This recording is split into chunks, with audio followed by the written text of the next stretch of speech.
Online store बनाने से पहले आप अपनी जो भी प्रोडक्ट है या सर्विस है उसके अकॉर्डिंग डोमेन सेलेक्ट करते हैं और उसके बाद होस्टिंग सेलेक्ट करते हैं। डोमेन और होस्टिंग बाय करने के बाद वर्डप्रेस इंस्टॉल करते हैं।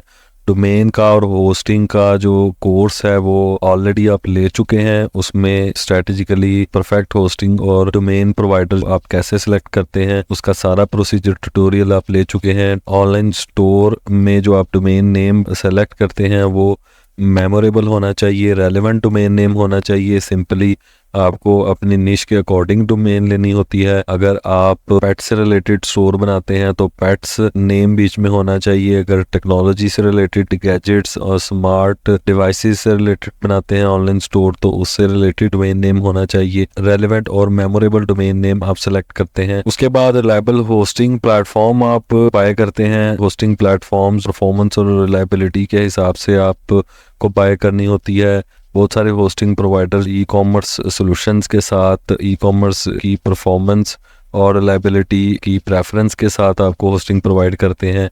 तो होस्टिंग हम होस्टिंगर यूज़ कर रहे हैं। इसमें डोमेन जो ली है जिसके ऊपर हम ऑनलाइन स्टोर बनाना चाहते हैं वो किडो नाउज है। किडो किट से रिलेटेड है और किट की प्रोडक्ट्स होंगी। इसमें एज ए डेमो हम इस डोमेन को लेके चलेंगे। तो इधर हमने होस्टिंग पैनल में आके वेबसाइट्स में आके तो हमने ऐड और माइग्रेट ए वेबसाइट पे क्लिक किया।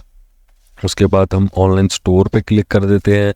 इसके बाद हम क्रिएट ए न्यू वेबसाइट पे क्लिक करेंगे और वर्डप्रेस विद एआई या Hostinger builder WordPress with AI कर लेते हैं। इसके बाद हम यहाँ लॉगिन इन्फॉर्मेशन डालेंगे। इधर हम पासवर्ड सेलेक्ट कर लेते हैं कोई भी। पासवर्ड सेलेक्ट कर लेने के बाद हम कंटिन्यू पे क्लिक करेंगे। कंटिन्यू के बाद 8 मेन प्लगइन्स मेन प्रीसेट के वो आ रहे हैं, हम या तो इनको इंस्टॉल कर लें, एक प्रीसेट बनाया गया था, या फिर हम इसको I will install plugins and theme manually कर लेंगे। ठीक है। इसके बाद आपने कौन कौन से रिकमेंडेड प्लगइन्स हैं ऑनलाइन स्टोर के लिए उनकी एक डिटेल आ गई है। इसमें वूकॉमर्स मॉन्स्टर इनसाइट्स हमें नहीं चाहिए, WP फॉर्म्स रहने देते हैं, साइट किट भी हमें चाहिए, ऑल इन वन SEO हमें नहीं चाहिए, email marketing for WooCommerce by Omnisend हम इसको रहने देते हैं, इसको भी चेक कर लेंगे। ये रिकमेंडेड प्लगइन्स में से जो सूटेबल लगते हैं आपको आप उनको इंस्टॉल कर लें। इसके अलावा भी और भी प्लगइन्स हमें चाहिए होंगे जो कि हम नेक्स्ट करेंगे इंस्टॉल। अगर हम स्किप करते हैं तो हम मैनुअली इन प्लगइन्स को इंस्टॉल करेंगे। कंटिन्यू कर देंगे। कंटिन्यू कर लेने के बाद हमें थीम कौन सी चाहिए, हम एस्ट्रा को लेकर चल रहे हैं।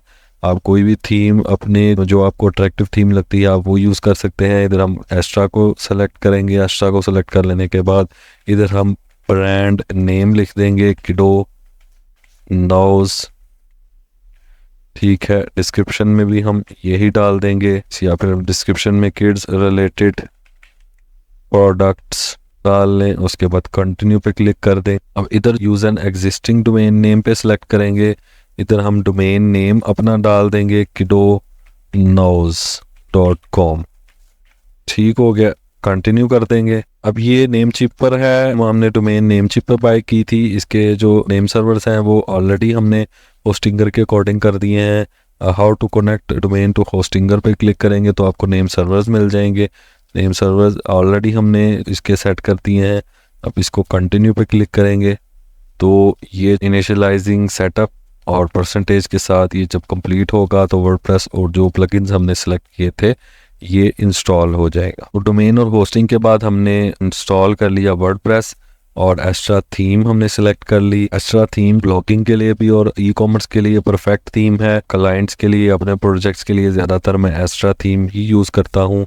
एक लाइट वेट थीम है और बेस्ट फीचर्स के साथ और ई कॉमर्स नीड्स के साथ आपको ये थीम फुली इक्विप्ड मिलती है। अब कनेक्ट में आएंगे तो कनेक्ट हमने ऑलरेडी कर लिया है इसको।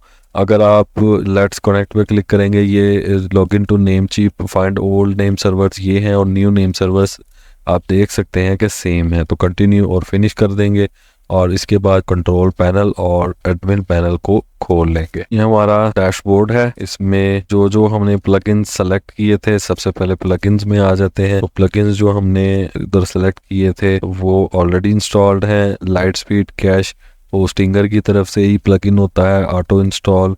कैशिंग का ये इंस्टॉल है और बाकी के जो हमने सेलेक्ट किए थे वो इंस्टॉल हो चुके हैं। एक डैशबोर्ड बेसिक रेडी है। तो इसमें हमने डोमेन और होस्टिंग और इंस्टॉल वर्डप्रेस ये वाला स्टेप करने के बाद इंस्टॉल वर्डप्रेस को इंस्टॉल कर लिया, एक्स्ट्रा थीम इंस्टॉल कर ली और जो कुछ ज़रूरी प्लगइन्स थे वो इंस्टॉल कर लिए।